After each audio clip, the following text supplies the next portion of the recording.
член на нашия клуб Приятели на музея, както и може би малко от вас знаят, но нейната кариера започва от точно този музей, от нашия музей, Етнографския музей. Тя тук преди няколко години само е била екскурзовод.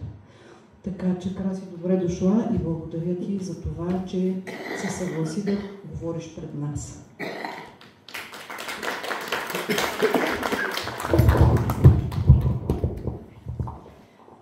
Лора, и аз много ти благодаря, защото благодарение на тебе избрахме заедно темата, тъй като ние говорихме предварително. Лора предложи да разкажем за котлинските килими. И аз реших, че е най-добре да поговорим малко за изтъкаването на самите килими, да видим как стават те. Обаче, за да ви стане по-интересно, реших, че това ще го направя с думите на моите информатори, хора, с които това е такъв научен етнологски жаргон. Информатор се нарича човек, с когото ние сме говорили и те са споделили с нас с техните виждания по въпросите, за които сме се обръщали към тях. И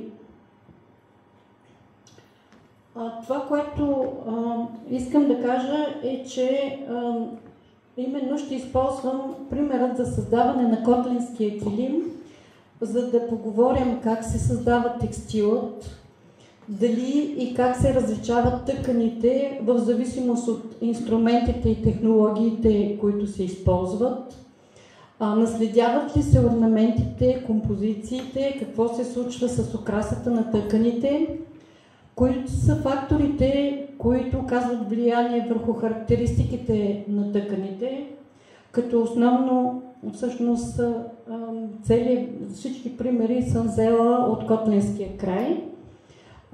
Кой и как се служи с килимите и каква е ролята на жените.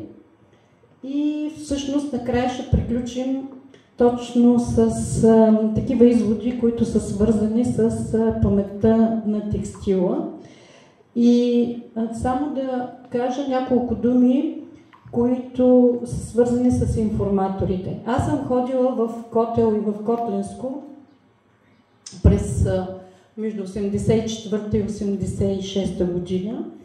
И тогава всъщност съм говорила с хора, които са се занимавали с текстил.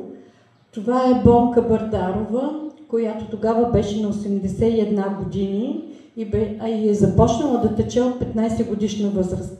Тя беше родена 1903 година.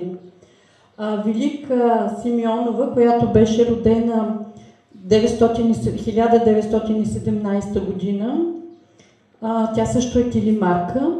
Стефка Бояджиева, която е наследничка на фамилията Бояджиеви, които са имали такава фирма, компания за боядисване и не само. Самия Бояджиев е направил и курс за килимарките, за да могат те да продължат работата, да бъдат по-квалифицирани. Станка Важарова, която е от едно близко село Катунище, но тя също се занимава с тъкани и беше жената, много знаеше за текстила. И съм използвала архива на Стефан Бояджиев, който тогава просто успях да попадна на него. Той също беше много интересен. Когато съм ходила да разпитам хората, съм говорила както за тъкане на прав стан, така и за тъкане на хоризонтален стан, но тук основно ще ви разкажа за тъкането на правия стан. И започвам с думите на Бонка Бардарова. Моят дядо, бащата на майка ми, е бил Кашла Сайбия от Добруджа. Там е имал 800 овце. Богати са били. Имали и изпращали максул, сирене, вълна, месо. Много котлинци са били в Добруджа овчари. Котелът преди пожара са били много занаятчии, много развити, а след пожара са се изселили. Баща ми е бил шивач. Едно време казваха: игла, кладенец не копай. 6 деца сме били и не може да ни изхрани. Майка ми се е принудила и започнала да тъче при баба Жека. Сложила съм тази част от интервюто, защото е важно да се знае, всъщност тя и Дора Куршумова оня ден, като бяхме заедно, разказваше, в Котлинския Балкан се развива такова полуподвижно овчарство, където през лятото овцете на хората са в Балкана, а през зимата и в по-хладните дни отиват в Добруджа и всъщност те половината от сезона са разделени семействата и мъжете се грижат за овцете, като носят прехрана. Това максул е турска дума и означава продукти, богатства, благини, така да се каже, които те са донасяли за семействата си. И всъщност наличието на много голямо количество вълна е едно от условията, за да може качеството да има важна роля в региона. Малко по-нататък вие ще видите, че такъв тип качество се развива не само в Котел, но се развива и в други места, където е развито овчарството. Бонка Бърдарова продължава. Майка ми е можела от по-рано да тъче. Така от килими, чулове, черки, пещири. Едно време котлинките всичко са си правили. Майка е такава и на обикновен ръчен стан. И не остъргва. Майки ни много трудно така ли не остъргвите, като се отплесне кросното, много е трудно. Защото на хоризонталните станове, които са използвали, имало е също и във всяка къща хоризонтални станове, тъй като жените са произвеждали всички тъкани, които са необходими за семейството. Плотове за ризи, плотове за сукманите, всякакви покривки. Много интересно, даже като си препрочитах сега информацията, знаете ли как се нарича онази тъкан, която се слага на огнището, което там се казва баджа, нали? Огнището се казва баджа, и отгоре те слагат една червена тъкан, която да покрива мястото и да предпазва от запушване. Знаете ли как казват на тая тъкан? Моля? Не. Не е баджина. Казва се було. Просто обличат огнището и много интересно всъщност, че става въпрос именно за едно антропоморфизиране в някакъв смисъл на тази част от дома. Така че е важно условие жените въобще да познават умението да могат да се занимават с такане, независимо дали е на прав или на хоризонтален стан. Този вертикалния стан всъщност представлява дървена рамка. На горния и на долния край са разположени успоредни кросна и отгоре и отдолу те са обли, като старинен вариант на тези кросна се срещат в средните и в западните Родопи, в Странджа, в източна Стара планина, в югозападните и западните части на етничната ни територия. Имам предвид, че това са местата наистина, където има много силно развито овчарство и имат много материал, с който да боравят и да работят. Те се наричат в различните райони, си носят свое название, наричат се стач, статила, стетюв стан. Термина идва от разбирането, че стои неподвижно. Също така се наричат халещеви кросна в средните Родопи, защото там, макар да е много развито качеството, обикновено халещата са такави именно на такъв стан. И сухи в Котлинско. Наричат се и сухи и остъргли в Котлинско. Така че, ако погледнем тези станове, които са в техния първоначален вид, ние ще видим, че те са много, много сходни с едни праисторически станове, затова тук съм сложила една картинка от един праисторически стан, защото те са обтежвали и долната част на кросното, която да може да опъва основата. Обаче разликата в тъкането е огромна, защото в античността са започвали отгоре надолу да тъкат, а пък вече в средновековието, възраждането след това, тъкането на прав стан става отдолу нагоре, т.е. променя се цялостната технология. И понеже има едно разбиране, по-скоро има едно питане, Вера Наследникова, която е голям изследовател на тези прави станове в България, предполага, че те са дошли от изток. Ние ще видим всъщност обаче, че само този прав стан, който се използва в манифактурното производство, по-скоро е дошло от изток, защото другите станове се оказва, че стават част от самата архитектура на къщата, което е много интересно според мен. И тук само да кажа какво пише в архива на Стефан Бояджиев, когато той говори за тези станове. Красивите двулики килими се изработваха не на обикновен ръчен стан, но на сухи. Те са две прави дървета, поставени на южната страна на стрехите. Дълги са 2,5 метра и са прикрепени горе с железни куки. В долната част също има дупки, където са се вкарвали хоризонтално дървета, за да се изпънат черосаните покатени половинки. Сега ще кажа какво е черосани покатени половинки. Това са тези прежди, които ще се използват за основа, най-често за основа на хоризонталните станове, и те ги кашосват обикновено в разтвор от брашно и вода, и след това ги изпъват добре, за да могат да бъдат твърди, когато с гребена се удря кросното, да не се изтъняват нишките и да не се късат. Всъщност това е целта на тази операция. И сега той продължава. Значи това е служило основно за сушене на тези прежди. И той продължава. Освен за сушене, тия сухи са служили и за тъкане на козеци и постелки, насновани на чарка. За тъкането им не се изисквала чак толкова опъната основа.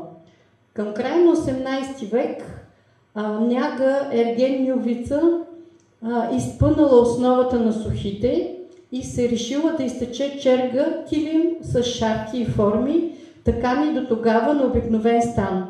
Тя е изтъкала първия килим в града, научила дъщерите и комшийките си. Малко по-нататък ще видим, че всъщност има разлика при насноваването. Насноваването с чарк става на този по-старинна форма на стан. Това е чарка, едно съоръжение, което е с 4 летви, по средата се върти и всъщност те насновават около него основата, и това е един вид олекотяване на процеса на основане, защото после изваждат цялата основа и я закачат на двете кросна, напъхват на двете кросна и я опъват. Тоест ще видим, че на другия стан това става малко по-различно. Но говорейки за този тип прав стан, който за сухите или за другите станове, за които ви разказах преди малко, трябва да кажем, че те се използват действително за по-груби тъкани, такива по-едри тъкани.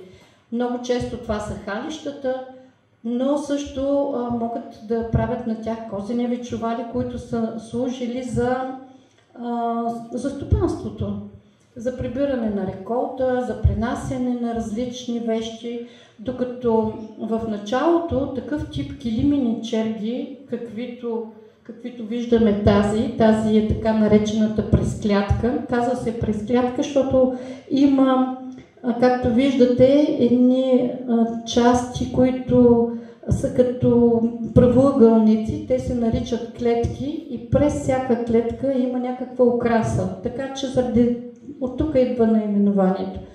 Но иначе можем да видим, че килимените черки са такани най-често на хоризонтален стан, защото хоризонталният стан дава много добри възможности да се изработват различни орнаменти. И аз тук съм ви сложила само 4 примера, въпреки че те са много повече, защото във всеки край на България има такива килимени черги и всяка от килимените черги има своя особености, своя специфична украса. Така че тук съм ви сложила от Врачанско. Както виждате, тази от Врачанско всъщност е поедисана с естествени материали, затова тоновете са доста по-меки и така в някаква оранжево-кафяво-червена гама, която обаче не е крещяща. Другите са маказена килимена черга от Гоце Делчев, маказена килимена черга от Петрич и килимената черга Софрити от Тетевен. Това, ако можете да го видите по-добре, по средата всъщност е зашито. Може много добре да се вижда, че лекичко се разминават фигурите. И аз искам да кажа това е разликата между такането на хоризонтален стан и такането на вертикален стан. На хоризонталния стан не може повече от максимум метър може да се изтече, защото те не са толкова широки. Докато на вертикалния стан могат да се изтъкат толкова широки черги, колкото килими, няма значение черги или килими, толкова широки, колкото е широк самия стан. А този стан може да се построи така, че да бъде широк, колкото е необходимо. Така че има килими, които са 4 метра, 5-6 метра, в зависимост от това какви са били нуждите на хората, какво са искали да направят. И пак да мина към Бонка, към госпожа Бонка. Майка ми е такава на остъргви, а ние с модерните станове, с винтове. Дърводелци правиха становете. 1925 година един стан струваше 250 лева. Аз започнах да тъка на винтове, а майка ми отякси и окакини жекини на остъргви. Значи, представете си, 20-те години все още са използвали тези остъргви. За остъргвите основата се сновеше на чарк, а ние сами си го основахме нища по нишка. Сновяхме по две, едната отдолу ги нарежда нишките и подава кълбото с прежата на тази, която е отгоре. Даже и по три сноват. Двете редят горе и долу, едната подава кълбото. Кросното е разчертано на 10 см, в зависимост от дебелината на вътъка и гъстотата на основата. Колкото е по-тънък вътъкът, толкова по-гъсти са нишките на основата. Колкото е по-дебел, толкова е по-рядка основата, за да може добре да се набие.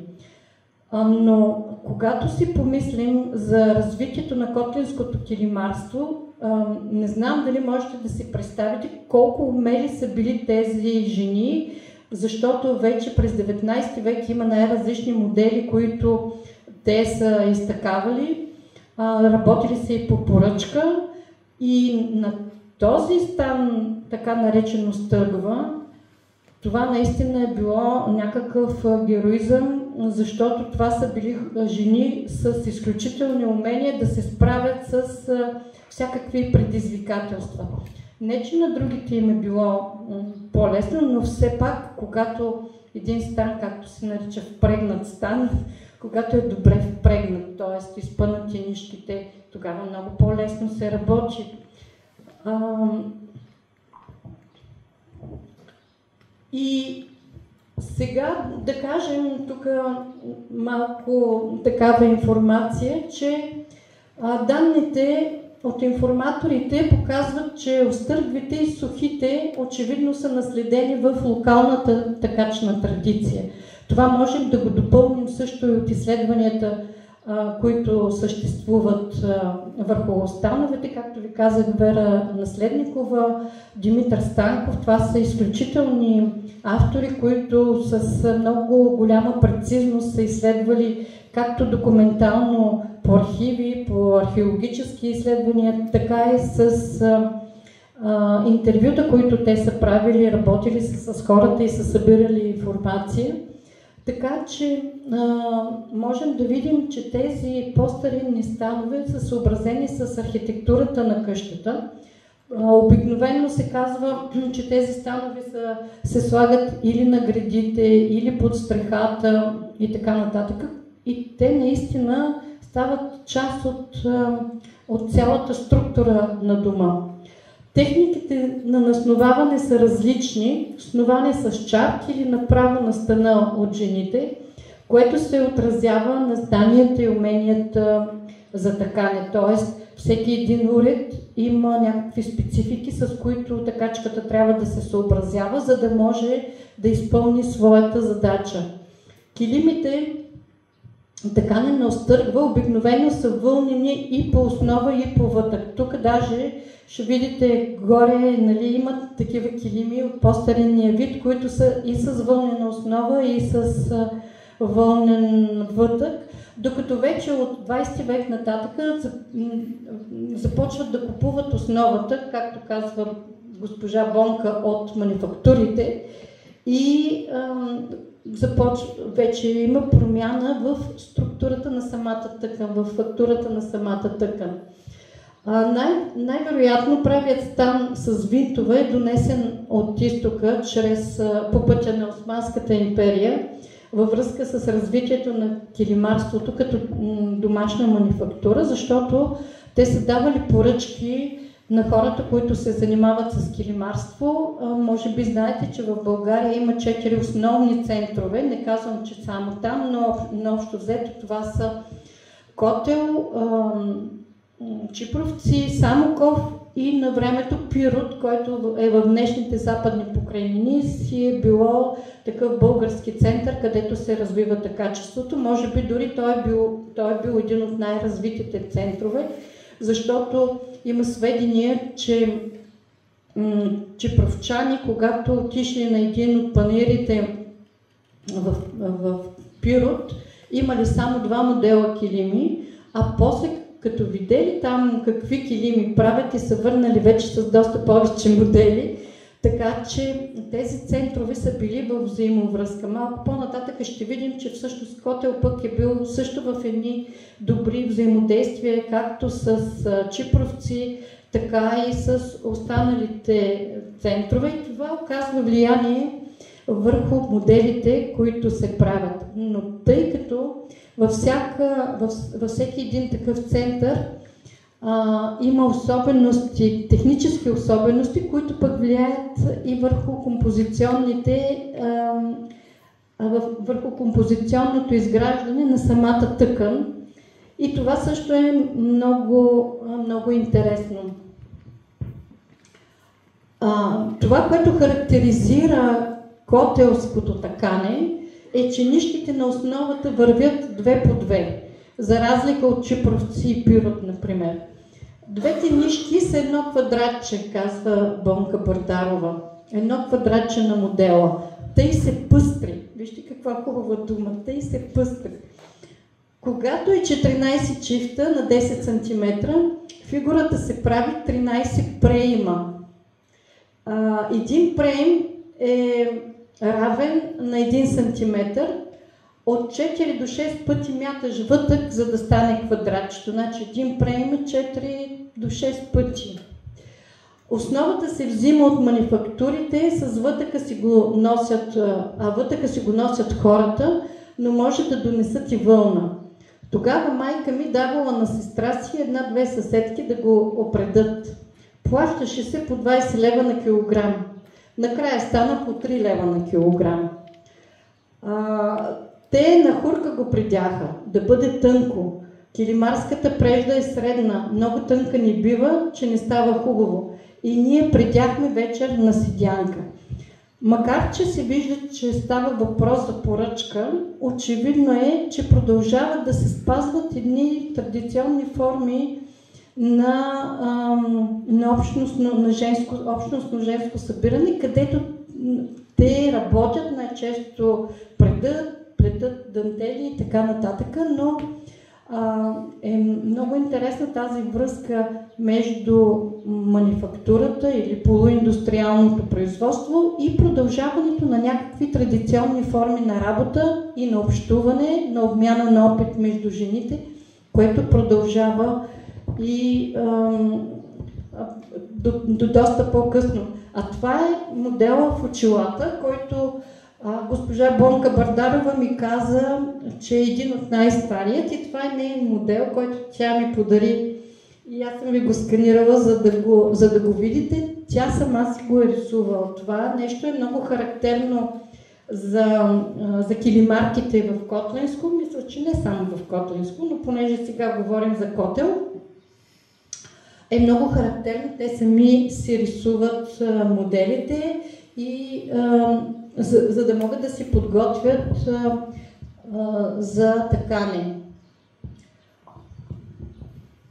И сега, за да видим как се развиват моделите. Тук в архива значи преди архива Стефка Бояджиева ми е разказала. Хората отиваха в Смирния Божи гроб.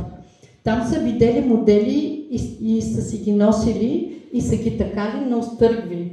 Тоест, виждаме, че при всяко пътуване могат да се пренесат нови модели. Бонка Бардарова казва, килимите са донесени от Йерусалим.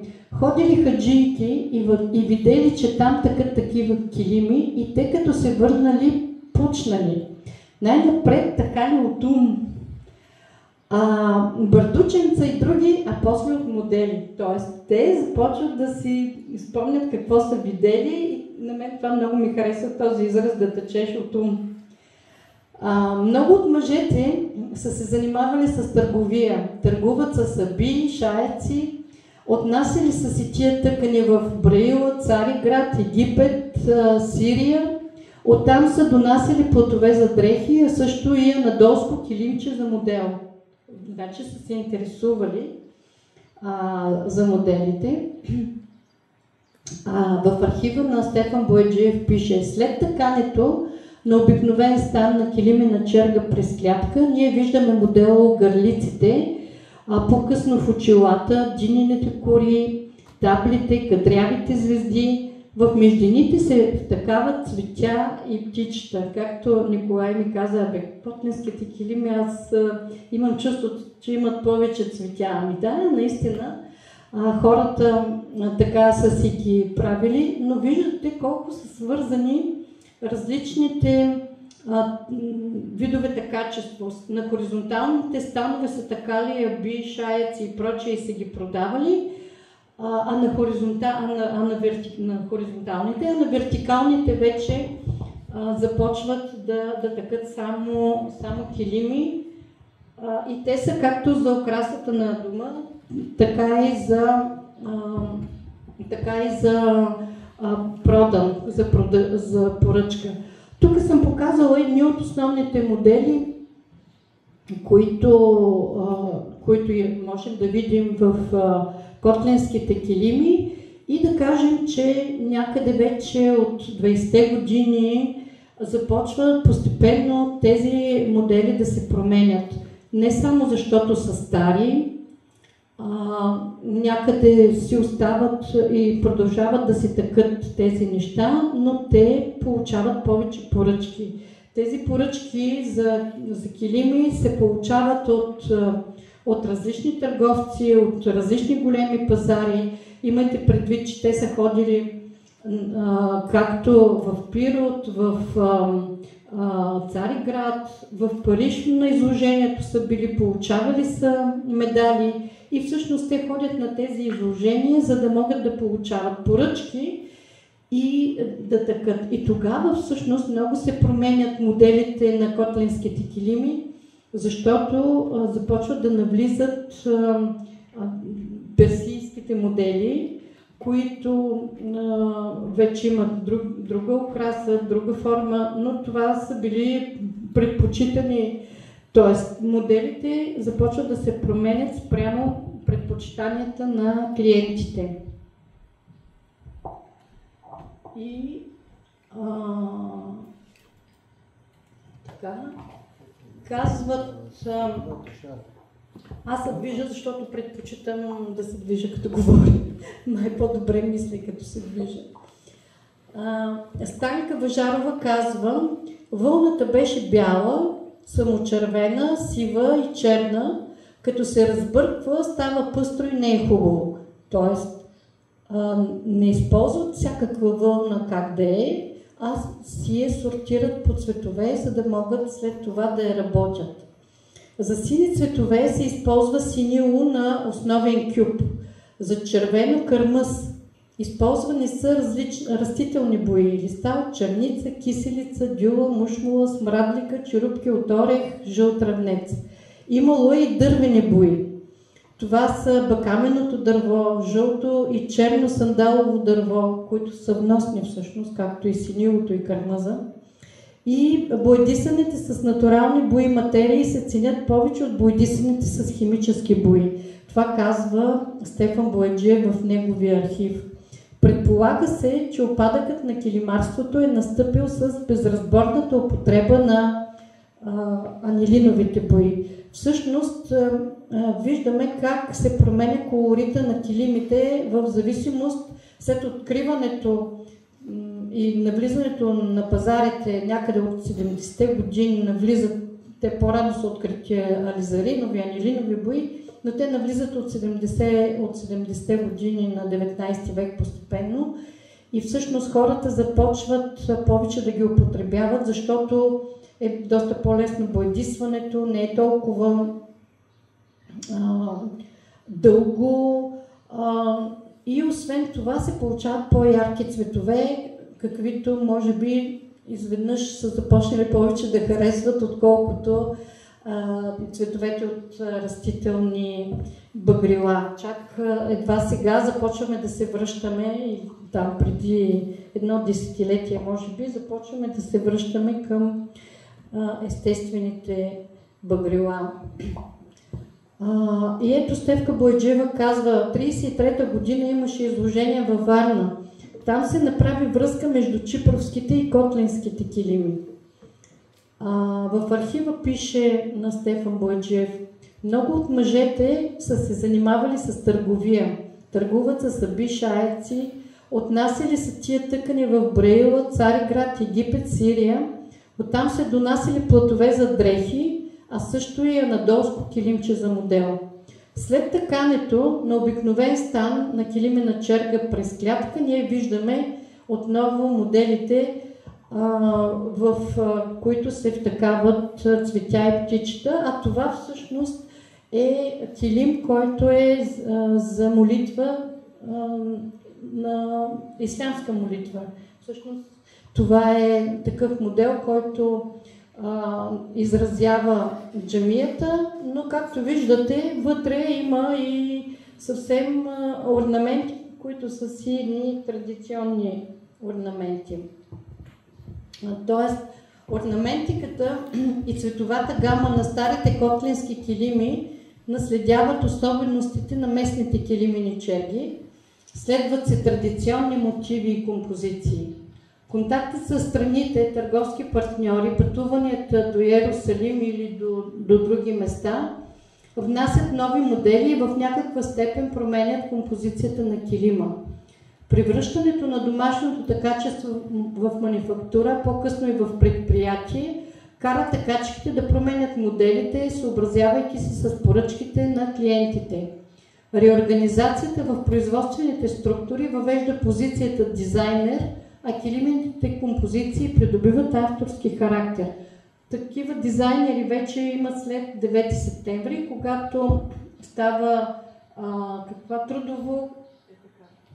трудово-производителна кооперация.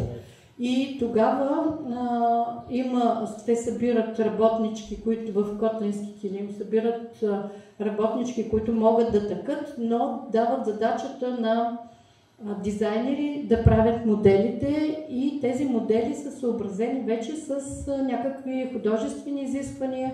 Те се подписват под килим, имат си авторство. Той започва да се променя котлинския килим. И сега, ако влезете в Фейсбук или в интернет въобще и видите моделите, да, има някакви елементи, които може би приличат на старите котлински килими, но няма нищо общо няма го духа на котлинския килим. Когато колегите от музея направиха тази изложба на котлинските килими тук, то действително се получи едно невероятно магично пространство, което беше резултат от излъчването на тези килими. Сега, ако тези килими, които аз гледах в интернет, се сложат, няма да го има този ефект. И искам няколко думи да поговорим за жената, която основно е такачка. Всяко момиче трябва да си приготви чиз 2 до 3 козека, една постелка с кит, 2 други постелки. Кит са конците, които се нарязват и се връзват, нали? Не са тези китове морските. Едно халище бяло с сини краища, едно сиво халище, 3 одеяла, 2 намъкнати черги, вълнени възглавници, покривки за маса, 1 сухралък. Сухралък е суфралък, но просто там така са ми го казали. Очевидно някакъв диалект, който вече може би е загубен. За всеки празник се постила подходящ килим. За Василев ден сурватниците, за Лазаров ден лозинките, за сватба бъклиците, на кръщине килимено покровче за детето, за прощаване с близките есенни листа или патрахиля. Ако някой от семейството е бил на поклонение в Йерусалим, в центъра на килима такава шестолъчна звезда. Така че виждаме, че моделите започват постепенно да носят някакви нови знаци, нови значения и да се разпознава по тях и нещо друго. Те започват да говорят. Тук вляво е каракачански килим, който винаги се характеризира с кръста, а от другата страна е елемент от килим, който е изтъкан, защото някой от семейството е ходил на поклонение в Йерусалим. Тоест, килимите започват да носят информация, която е допълнителна информация. Тя не е свързана само с някакви естетически функции. И това, което също е характерно, че жените са били основни двигатели както на тъкането. Това в България е известно, че тъкането е женска работа, но също така и в организацията на семейството, на стопанството, защото мъжете по половин година, някой пъти повече, те ходят не само в Добруджа, но ходят и като градинари в Браила, ходят на горбет и така нататък. Има някои, които се връщат през 2-3 години, както казват, като понатрупат пари и тогава се връщат, за да могат да купят земя, да могат да построят къща или там нещо друго. И затова Иван Богоров даже казва, че в Котел жените хранят мъжете си. Жителите на Котел, Константин Яричев казва, жителите на Котел, овчари или търговци на добитък, живеели просто и скромно. Когато някой зад планините припечели много пари, дохождал си в къщи и ял и пил. Жените между това такали вкъщи вълнени материи и черги, много мъчни и скъпи, което правят и до сега. В някои семейства имат черги за пода и стените, че биха могли да покрият няколко къщи. Виждаме, ролята на жените е много важна и Когато те се събират на седянките, за да могат, те много се подпомагат една друга, когато се събират на седянките и също си пеят, различен тип обичаи се продължават. И аз съм ви намерила един много кратък отказ, който е записан от Стоян Джуджев. Той е професор Стоян Джуджев, е фолклорист и се занимаваше с събиране на различни песни, фолклорни приказки, текстове и така нататък.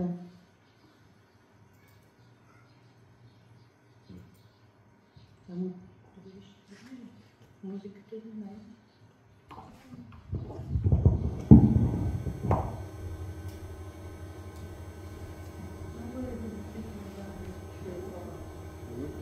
Тотка има черни очи. Тотка има черни очи, шалави са палави, шалави са палави. Това е откъса, но пък е изпълнен от Бонка Бардарова, която аз много се впечатлих и заради това го включих този текст, тази песен. И сега, да, можем да кажем, така, за да започваме да приключваме, можем да кажем няколко думи за паметта на текстила. Когато говорим, понеже в момента Котлинския килим е наследство, и когато говорим за културното наследство, можем да кажем, че той изпълнява функция на текст. Не само дали ни разказва някакви възгледи или естетически форми, които са втъкани в килима, но той съдържа една много богата информация, още с това какви инструменти и технологии са използвани, как всъщност тази вещ, която ние виждаме пред нас в сравнение с други вещи, може да се сравни, какво може да ни каже, от коя епоха е, кой е изработил, какви са особеностите, как се е променила във времето, може да има и такъв тип класиране, към какъв тип епоха принадлежи. Така че текстила и включително и котлинските килими носят отпечатъка на епохата, мястото, материалите, уредите, инструментите, с помощта на които е създаден той и всъщност е създаден неговия цялостен облик. Като инструментите на килимарството, както историята на килимарството, както инструментите и технологиите, така и мотивите, композициите, дават възможност да се направят анализи, за да може да се разбере кога точно са направени, как са направени, какви са особеностите. И всъщност това е една изключителна експертиза, когато става въпрос за датиране на килимите. Затова всеки един предмет на културното наследство съдържа в себе си такава много богата информация, която дава възможност да се разбере кога е направен, от кого е направен, за какво е служил и така нататък. Също така, такъв анализ, говоря в момента за килимите, може да служи не само за датиране, каквато богата експертиза има Дора Коршумова, действително, защото тя е проследила, направила е каталози на всички килими и вече и е ясно кой кога е така, защо е така, кой го е такал и така нататък. Но също това е много важно за реставраторите, например, защото те по този начин могат да намерят най-подходящите материали, за да реставрират повредата в някои от килимите. Така че тази идея за това, че ни дава информация килима или текстила въобще, как е изтъкан и от какви материали и прочее, също е много, много важно в съвременността. за да можем от една страна да имаме представа за тези неща, но от друга страна те са свързани, килимите са свързани с хората, които ги използват, хората, които ги употребяват, не само тези, които ги изтъкават. Заради това вещите могат да носят такъв тип знание, кой е изработил, кой е собственика. Ние дори от всички примери, които ви давах тук, ви е ясно, че можем да разберем от кое семейство има човек, който е ходил в Йерусалим, дали каква е етничната принадлежност на хората, които са такали определен тип килими или са ползвали определен тип килими. Освен това, килима носи и текстила като цяло, като се има предвид, че жените го правят, носи историите на жените, които са го работили, както като конкретни разкази и микроистория, какво се случва, също така като благослов, като уважение, като желание, като любов, с която те са правили тъканите и всъщност всички тези пожелания придобиват една осезаема форма. Ние можем да пипнем тези пожелания, можем да стъпим, да сме добре дошли, да ни кажат добре дошли с килима, който са послали и ние да знаем, че сме добре дошли. Така че тази функция на текстила като знак, защото той вече се превръща в знак на нещо друго, той не служи само за да се затоплиш, само за да се завиеш, а да предадеш някакви послания.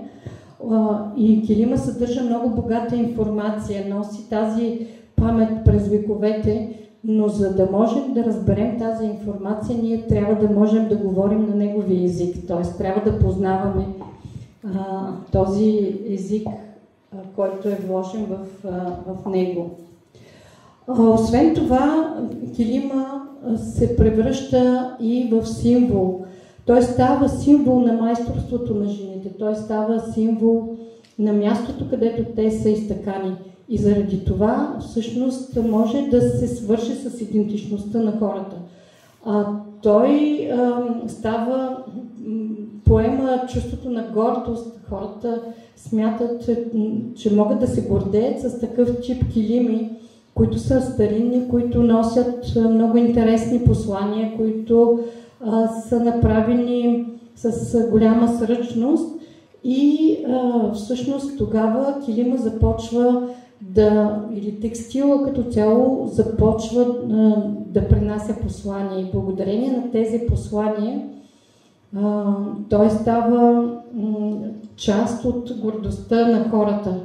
Но заедно с това, за да стане част от гордостта на хората, всъщност те трябва да разберат колко ценен е той. И заради това моя апел е да ценим нашето културно наследство, защото преди да сме го оценили, не можем да го съхраним. За да го съхраним, да го предадем на бъдещите поколения, трябва самите ние да осъзнаваме ценността на нашето културно наследство и да превърнем в кауза това съхранение. Благодаря ви за вниманието.